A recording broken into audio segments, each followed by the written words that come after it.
G'day and welcome to our very first Rise to Become an Eco-Educator Masterclass.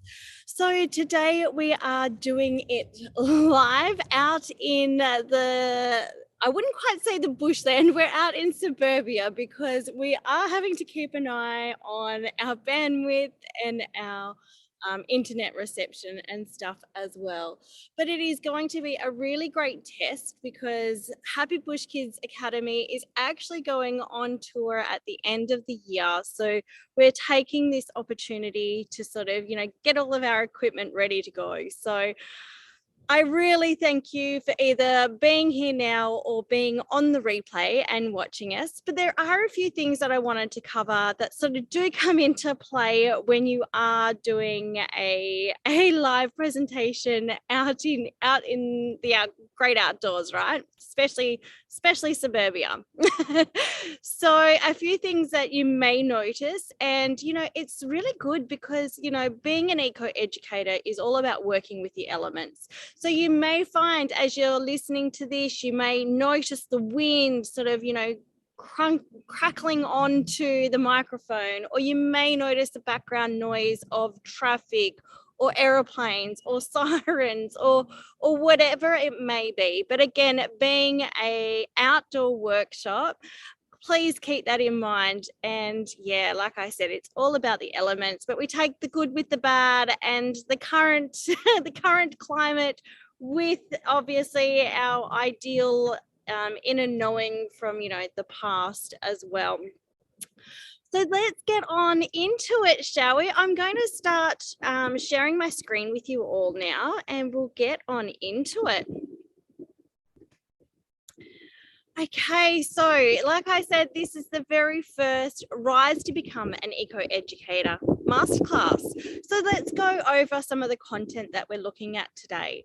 So first, we're going to be doing a bit of an introduction and a welcome. Then we're going to look at what is an eco-educator. Then the 4 steps to rise, which are remember your inner wilding, your intuitive guidance. Third step is share knowledge through secure attachment, empower bush kids, a sharing circle, and an invitation to adventure with us. So a little bit about me. Let's stop the share there, and I'll go over a little bit about sort of what got Happy Bush Kids Academy going and a little bit of, where my passion stems from. So I have always loved working with kids. So my very, very first job outside of school, and then even before I was babysitting kids. But then at my very first job, I was working at McDonald's as the birthday party hostess. So I've always been about sort of, in having kids play and have fun and watching them, their inner light glow has always really meant so much to me. So from, that high school experience of working with kids, I then sort of left school and I sort of, went to sort of find my feet for a little while. So I tried a few different little bits and pieces before I became qualified early childhood educator. So again, I've spent many years there, and then I went on and became a horticulturalist, and that was when I moved to Noongar Budja country in Perth, Western Australia, and I then sort of specialised around the endemic varieties to this particular land. And there was just such a connection that really came with that. And then I started to work in primary schools with kids as well. And it was really just such a humbling experience. After I became a horticulturalist, I then sort of went on and, it then incorporated all the work that I'd done with children as an early childhood educator, and then knowing about the endemic varieties here of this land and connecting to this land. And that's when I then sort of had my own children and we went through our own journey there. And then from there, we then sort of went through and I became a kids yoga instructor. And from becoming that kids yoga instructor, Happy Bush Kids Academy just bloomed. And in 2019 is when I started doing face-to-face programs with kids. So, we sort of have that bit of a bush program going, and then obviously COVID hit and so much of it sort of came online. And yes, I'm going to now go into some more of our bits and pieces. So I'm going to share my screen again with you. Okay, so what is an eco-educator? Well, an eco-educator is someone who works with children within the natural environment, or again, because of the climate that we've had with COVID is, obviously a lot more of it's come online. So again, you can also incorporate sort of natural learning through the online experience as well. So many of our Bush Kid yoga teachers and Happy Bush Kids practitioners incorporate eco-education as an intricate portion of their authentic program. So we teach people how to create their own programs, whether it be face-to-face with kids or whether it be online. So we have homeschool families, early childhood educators, we have kids yogis and Bush Kid school facilitators, and many more that we're really, really proud to call part of our tribe. So the 4 steps to rise. Well, the first one is how to remember your own inner wilding. And from there, the next step, we go into intuitive guidance. And then our third step is share knowledge through secure attachment. And our final step is empowering Bush Kids.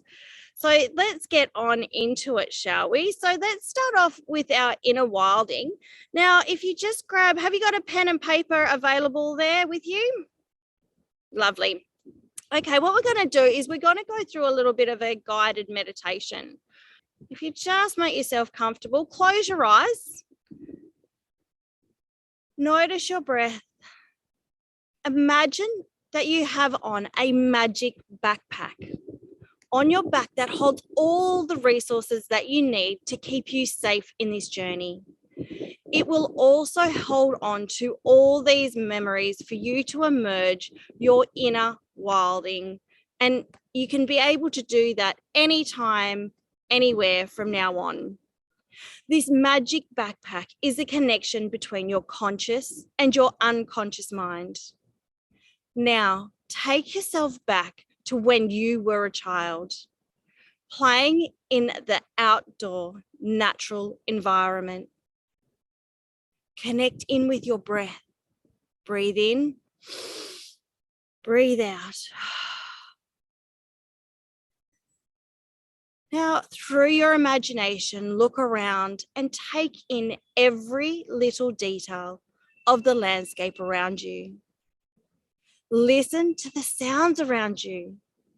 Hear the birds, the animals, and all the nature sounds surrounding you. Look down at your feet and your hands. What are they doing? Sniff the air around you and notice any familiar scents. Was there any foods that were safe to eat in this special place of yours? Were you able to go foraging? If so, remember what it was like to harvest this food, prepare it for consumption, and finally remember the texture and the taste as you placed it in your mouth. Now, if there was no food there in your special place, you may remember a safe drinking source. Feel the temperature of the water in your cupped hands as you bring it up to your lips to quench your thirst. In a moment, you're going to hear a clicking sound. With each click of my fingers, I want you to think of different activities that you enjoyed to do in the bush or the wild or your natural environment as a child.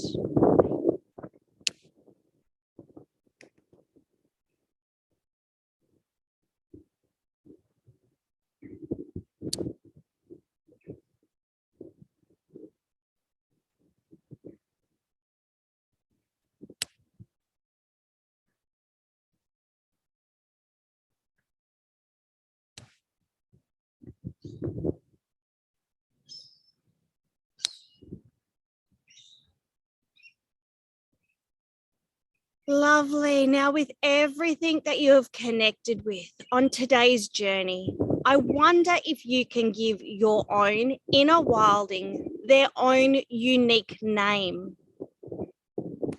If so, you can whisper the name into your magic backpack. Do you get an image of what your inner child wilding looks like? What does their hair look like? Their clothes? You may get a gender or not. What are they really passionate about? On the count up from 5, you'll be transported back to your current time and space. Once you open your eyes, you can take the information you have collected in your magic backpack and draw an image, write words, or type your experience into the comments. 5, notice your breath, breathing in and out. 4, slightly wiggling your fingertips and your toes. 3, notice sounds that are currently surrounding you. 2, imagine the space that you're currently in. 1, open your eyes. Welcome back. And I'm going to give you a few moments now, just so you can silently incorporate any of those learnings that you may have come across, or if you have an image that you'd like to draw.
As you're drawing or writing away, I'm going to just start talking in the background, but take your time with whatever came from that meditation and any messages that you wanted to get down on paper.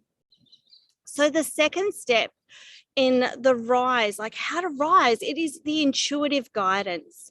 So there are actually so many fundamental neurological, scientific, and quantum field perspectives, even spiritual side of things as well, that really come into play to be the most effective eco-educator that you can possibly be. But let's briefly go over a few, because it is my goal to sort of have this as quite a brief workshop. So some of the things that really come into play is observation skills. Now, the reason our observation skills are so vitally important when working with kids is because that such a large portion of our, of what we take in, the information around, especially when it comes with our personal relationships and with other people, is body language.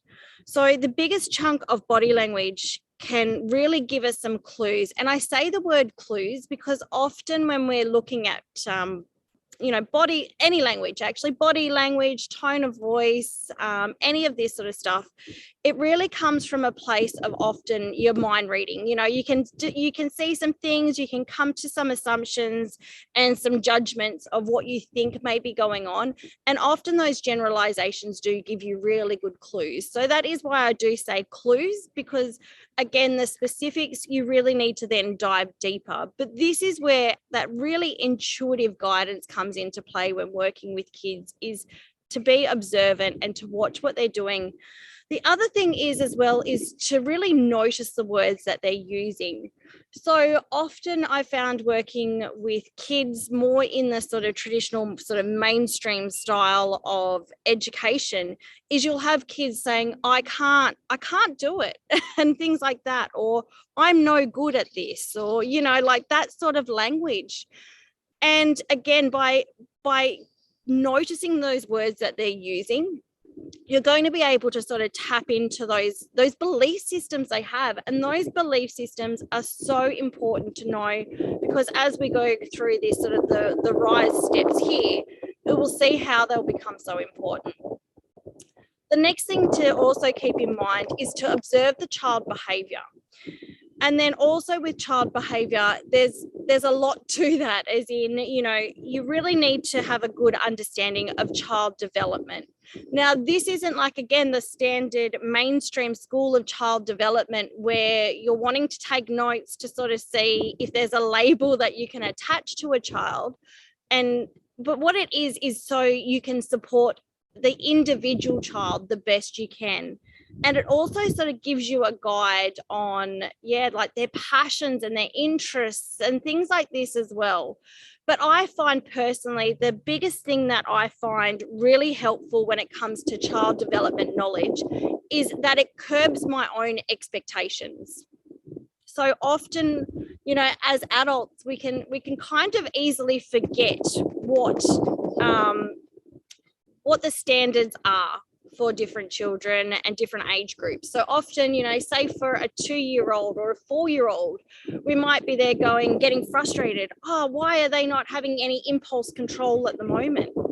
Well, again, that's a very developmental, you know, trait for those age groups, of that they don't have the ability to sort of regulate that impulse control. So by knowing that, you can then sort of turn into your own expectations and go, oh, well, hang on, my expectations are out of alignment here with that child's stage. So I then need to adjust and give them either a safer environment or clearer boundaries, and then being able to follow through with them in a really effective and safe way, which really then leads us on to, you know, like their big emotions and stuff as well, and things that come up for them. So let's have a look at the next steps, because that's what these really then focus on.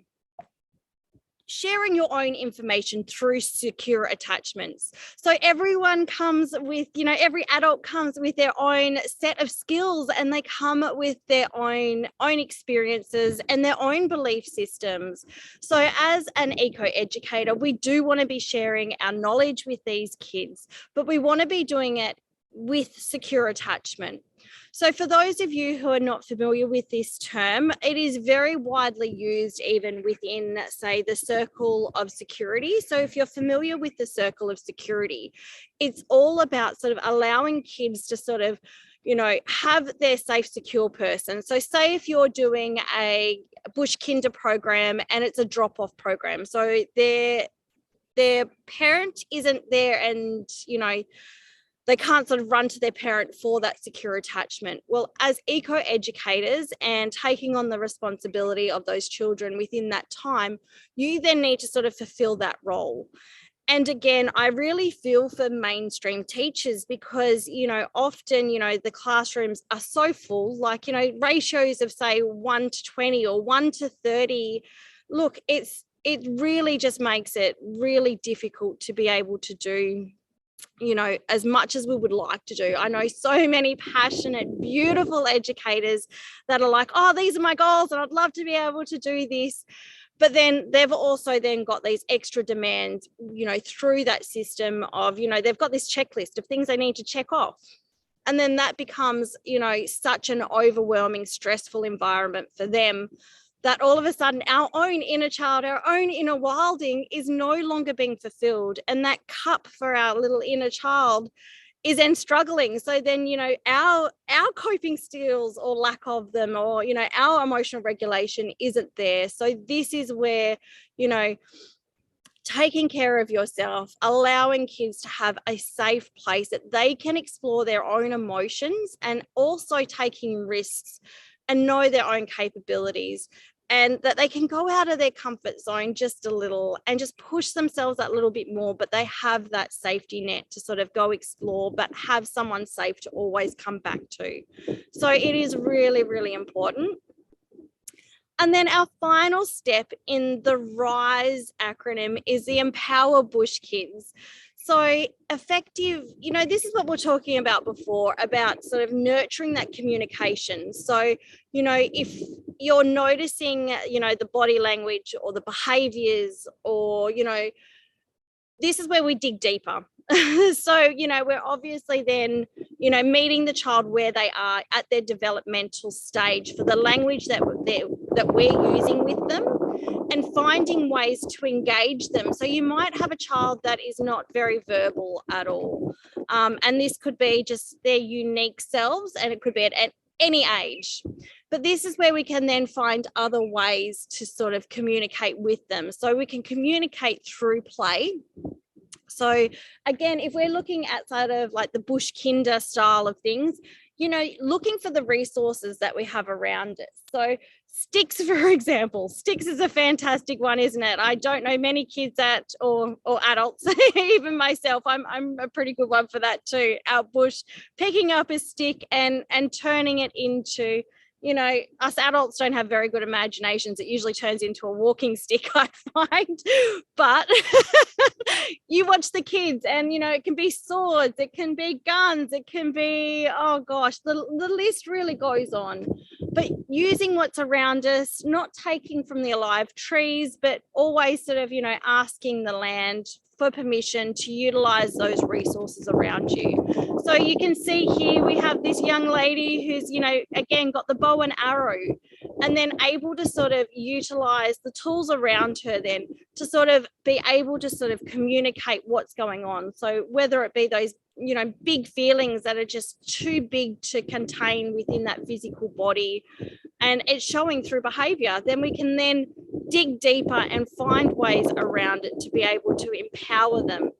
So as they get older as well, we're really looking at sort of co-collaboration and having autonomy within their education process. So a really good way that I find to do this is having like multiple stations, so eco stations there. So you might have, an area with a bundle of sticks, and you may have another, a mat with, some sort of sensory, nature sensory play, and you may have another station set up for some bushcraft.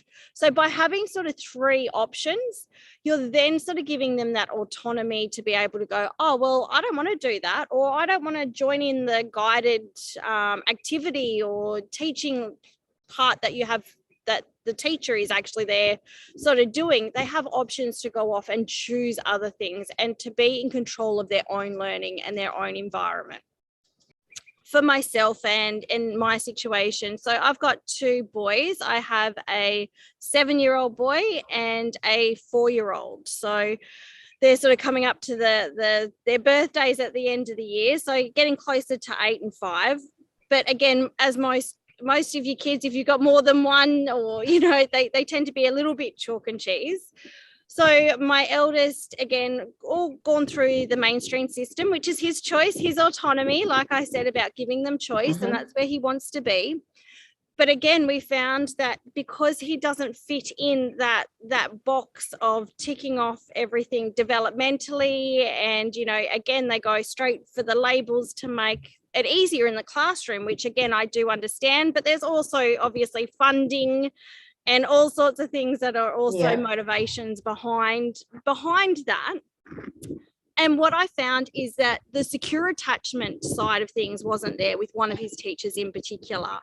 And then the behavior starts going bang, and it's about then finding ways. So again, if your kids are in mainstream, you can still utilize all of these techniques, but it just means the parent or the educator needs to kind of put that the work in afterwards. So like you said, even in a tutored style or something like that as well. So basically then they're getting a holistic education. So I'm definitely not against mainstream, but it has gaps that need to be filled. Yes, I agree. And that's definitely the biggest thing that I've seen in my experience. And also in my experience, due to my elder son's neurodiversity, the nature has made such a huge impact to him. Like if he is having a day where he's really dysregulated, bringing it back to basics, letting him dig, a hole in the sand pit or in the backyard or something like that will get him regulated. So this is where, again, like I said, Happy Bush Kids Academy was pretty much designed around him. So he has been my biggest teacher within this. Obviously, I've had many kids that I've educated over the years, but yeah, I think sometimes your own, you are their safety net, you are their secure attachment. So you have to come up with these techniques, don't you? Like, because otherwise the whole balance is out. So thank you so much for sharing that with me, Lisa. I really do appreciate it because, like I said, whether kids or adults, we all have our own life experience. And, the more people that can see that there are gaps in the way things are currently, the more people that are out there to provide, experiences to fulfill those gaps. So I definitely honour you for being here today and sharing your experiences so far. And yeah, I'm actually really looking forward to hearing some more about the tweens and stuff as well with you. So I'm just going to quickly jump on. We're going to wrap it up. It is just over the half an hour mark. Like I said, I did want to keep it quite brief this time around. Invitation to sort of continue your adventures and your travels with us. So what we're looking at, or what we've already provided, is our big major program is the Happy Bush Kids Practitioner Program. And I'm really excited because we are just under a month short of doing our scholarship competition. So this is where we do offer someone a entirely paid scholarship. So it's for free. It is a 10-week program and it takes people right through the child development side of things. It takes you right through like all the brain hacks and all that science and that neurology side of things as well. So, and all the way through to all the bushcraft and emotional regulation and stuff as well. We also, for parents, have the quintessential mindful mum method. So as I did mention, if our cups aren't full, so this can like work for a mum or educator, like if our cups aren't full, we aren't, providing that secure attachment. Like no matter how good of intentions we have our bad days, life grinds us down a bit, and we need to know how to fill ourselves up like that, like rapidly. So that's what that one's all about. And then we've recently created the Bush Kids Yoga Teacher Training Move into Magic program as well. So again, that was just a quick introduction because I know some people go, look, half an hour just isn't enough to sort of fulfill my education cup, my own personal development cup, as do the traditional caretakers of whatever land you're sitting on as well. Like it is really, really incredible of, like really at the end of the day, there's not much of, obviously, needing to sort of be able to read and things like that is obviously still a huge skill in our modern environment. But I do think sometimes these life skills can get lost on some. And yes. Like I say, filling those gaps is just so crucial for them to be able to sort of, work on that interpersonal relationship and communication and leadership and all those beautiful skills are just so beautiful. So yes. Thank you so much. I really honor you for being here today and your time and your energy. And I'm going to wrap it up there. And like I said, I will send you through the replay as well. Thank you. Wonderful to meet you today. Yeah, you too. It's always lovely to finally see the face behind the name. So yes, it's an absolute pleasure. Yes, and you're doing, just keep doing what you're doing. It's just beautiful to see that there's just so much on offer for all these children in our world. Yeah. It is beautiful to watch them grow. I do feel like there is a big turn. I think the turn of events over the last couple of years have really shown and highlighted to me the good. Like, I know a lot of people focus on stuff, but to me, I'm just like, great, it's been a sort of big reset to so many, and I'm loving what I'm seeing. So I'm really excited for these kids, because again, I think the autonomy and some of the extra choices and the memories that they'll have on things sort of closing up will make them just explore and enjoy that freedom even more so. I agree with you there. Yeah, absolutely. they're very fortunate. Okay, thank you. Okay, thank and you. I'll catch up with you again soon. Definitely. See you later. Okay, hooroo.